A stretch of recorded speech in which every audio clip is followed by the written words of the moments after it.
भारत का वो कुंड है जहां भगवान परशुराम ने अपनी मां की हत्या करने के बाद अपने हाथ से चिपकी हुई कुल्हाड़ी से मुक्ति पाई थी।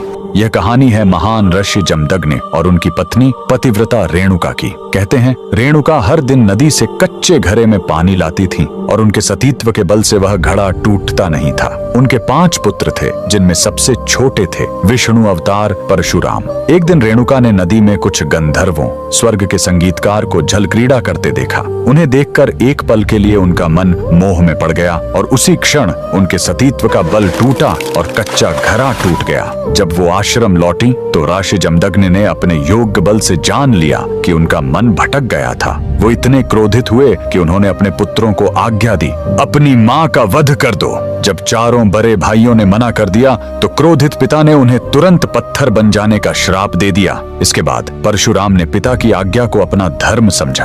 उन्होंने भारी मन से अपनी कुल्हाड़ी उठाई और अपनी ही मां का सिर धड़ से अलग कर दिया। उनकी आज्ञाकारिता से प्रसन्न होकर जमदग्नि ने वरदान मांगने को कहा। परशुराम ने तुरंत अपनी मां को फिर से जीवित करने और साथ ही पत्थर बन चुके अपने चारों भाइयों को भी मुक्त करने का वर मांग लिया। सब फिर से जीवित हो गए, मानो कुछ हुआ ही ना हो। लेकिन कहानी यहीं खत्म नहीं हुई। मातृ हत्या का पाप उस कुल्हाड़ी पर एक दाग की तरह चिपक गया और वो उनके हाथ से अलग ही नहीं हो रही थी। उस पाप से मुक्ति पाने के लिए वह दर दर भटकते रहे, लेकिन कोई भी तीर्थ उस कुल्हाड़ी को छुड़ा नहीं सका। अंत में वह पहुंचे पूर्वी हिमालय की लोहित नदी के किनारे और जैसे ही उन्होंने इस कुंड के जल को छुआ, चमत्कार हुआ। कुल्हाड़ी अपने आप उनके हाथ से छूट गई। यही पवित्र स्थान आज अरुणाचल प्रदेश में परशुराम कुंड के नाम से जाना जाता है। आज भी हर साल मकर संक्रांति पर हजारों श्रद्धालु यहाँ इस विश्वास के साथ डुबकी लगाने आते हैं कि यह कुंड उनके सारे पापों को धो डालता है, ठीक वैसे ही जैसे इसने स्वयं भगवान परशुराम को पाप मुक्त किया था।